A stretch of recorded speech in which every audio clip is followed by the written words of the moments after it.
মাসান হোলি। মাসান শব্দের অর্থ হলো শ্মশান, অর্থাৎ শ্মশান ভূমিতে যে হোলি খেলা হয় তাকেই বলা হয় মাসান হোলি। এই বছর এই হোলি খেলা হচ্ছে বেনারসের মণিকর্ণিকা ঘাটে। প্রায় 1.5 লাখের ওপর লোক এসেছিল এবার এই হোলি খেলা দেখতে। মূলত দোল পূর্ণিমার 4 দিন আগে একাদশী তিথিতে এখানে মণিকর্ণিকা ঘাটে মৃত ব্যক্তির দাহ পর যে ছাই পড়ে থাকে তা দিয়ে হোলি খেলা হয়ে থাকে। কথিত আছে যে শিব নাকি একবার যমরাজকে পরাজিত করে এখানে এসেছিলেন হোলি খেলতে। যেহেতু মহাদেবকে সবাই জানেন যে মৃত্যুঞ্জয় অর্থাৎ মৃত্যুকে জয় করেছেন, তাই যমরাজকে পরাজিত করার পর তিনি এখানে এসেছিলেন মৃত ব্যক্তির দাহ করা ছাই দিয়ে হোলি খেলতে। তারপর থেকে অঘরীরা এখানে আসেন একাদশী তিথিতে হোলি খেলতে। বেনারসে বিভিন্ন ধরনের উপাচার রয়েছে, যার মধ্যে একটি হলো এই মাসান হোলি। যদিও শাস্ত্রমতে শ্মশানে হোলি খেলার কোনো নিয়ম নেই, কিন্তু মণিকর্ণিকা ঘাট, যেখানে 5,000 বছর ধরে এক দিনের জন্য, এক মুহূর্তের জন্য চিতার আগুন নেভেনি। এই মণিকর্ণিকা ঘাটে নাকি কথিত আছে যে সতী একটি খণ্ড এখানে পতিত হয়েছিল এবং সতীকে এখানে দাহ করা হয়েছিল। আবার এরকমও কথিত আছে যে পার্বতী নাকি রাগের বশে এখানে অভিশাপ দিয়েছিল যে এই মণিকর্ণিকা ঘাটের আগুন কোনোদিন নিভবে না। এরকমও কথা রয়েছে যে মাটিতে বা পাতালে প্রবেশের পর যখন আবার সীতা ফিরে এসেছিলেন, তখন তিনি বলেছিলেন যে আমাকে যেখানে দাহ করা হবে সেই ঘাটের আগুন বা সেই জায়গার চিতা কখনো নিভবে না। তারপর থেকেই যা শোনা যায় যে এই মণিকর্ণিকা ঘাটেই নাকি সীতাকে দাহ করা হয়েছিল এবং এক মুহূর্তের জন্য, এমনকি যত ঝড় বৃষ্টি আসুক না কেন, তাহলেও এই মণিকর্ণিকা ঘাটের চিতা কখনো নেভেনি। তারপর থেকেই কথিত হয় যে মণিকর্ণিকা ঘাটের চিতার ভস্ম দিয়েই হোলি খেলা হবে। তো বুঝতেই পারছেন যে পৃথিবীর একমাত্র মণিকর্ণিকা ঘাট যেখানে চিতাভস্ম দিয়ে হোলি খেলা হয়।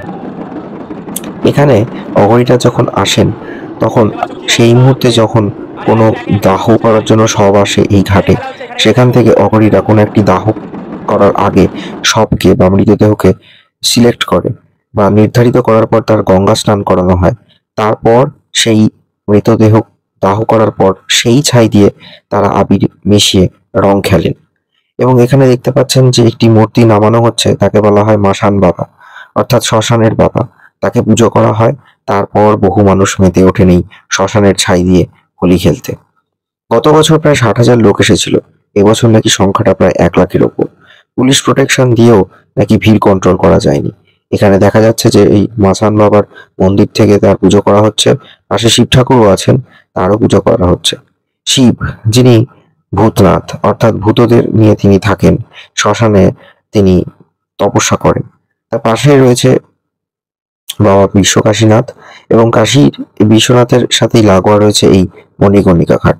এবারে এই যে হোলিটি খেলা হয়েছে সেটা দ্বিতীয় দিন। দশমী তিথিতে হয়ে থাকে হরিশ্চন্দ্র ঘাটে, আর একাদশী তিথিতে হয়ে থাকে এই মণিকর্ণিকা ঘাটে। তো বুঝতেই পারছেন এইবারের যে হোলি খেলা হয়েছে তার বিশেষত্ব হচ্ছে যে কুম্ভ সবে সবে শেষ হয়েছে, তো বেনারস হয়ে অনেক মানুষ ফিরছেন। তারপরেই ছিল শিবরাত্রির পর এই হোলি। তো সব মিলিয়ে এখনো বেনারসে যথেষ্ট ভিড় রয়েছে। এমনি কাশী বিশ্বনাথে প্রত্যেক বছরই ভিড় হয়, কিন্তু এবারে যেহেতু দোল অনেকটাই আগে পড়েছে কুম্ভর পরে পরই, সেই জন্য বহু মানুষের ভিড় এখনো রয়েছে বেনারসে। তাই অনেকেই স্টে করে গেছেন এই স্পেশাল ইভেন্টস দেখার জন্য। বহু বিদেশিরাও এসেছেন, প্রচুর ভিড় হয়েছে। তো সব মিলিয়ে দেখতে গেলে এবারের যে এই মাসান হোলিটি হয়ে গেল তার বিশেষত্ব চরম পর্যায়ে। আমি নিজে অবাক হয়ে গেলাম যে শ্মশান ভূমিতে হোলি খেলা, যে শ্মশান ভূমিতে মৃতদেহ এক সাইডে পুড়ছে আর তারই ছাই দিয়ে মানুষ হোলি খেলছে। অঘরীরা খেলতেই পারেন, কেন তারা নিজেদের পিণ্ডদান করেছেন, তারপর তারা অঘরী হয়েছেন। সাধারণ মানুষও এখন তাতে মেতে উঠেছে। অনেক সোশ্যাল মিডিয়ার ব্লগাররাও চলে গেছেন এবারে মাসান ভূমিতে মাসান হোলি খেলতে। Stay tune on Bong stories. ভিডিওটা কেমন লাগলো অবশ্যই জানাবেন। বাইরে থেকে বহু নাগা সন্ন্যাসীরা এসেছেন সেজে, বিভিন্ন রকম রূপে তারা নৃত্য করছেন, ছাই দিয়ে তারা হোলি খেলছেন। তো এই ইভেন্টসটা হতে মোটামুটি ঘন্টা 2-3 মতো লাগে। তারপর দশমীর পর একাদশী এবং অবশেষে পূর্ণিমা তিথিতে হয় বৃন্দাবনে দোলযাত্রা।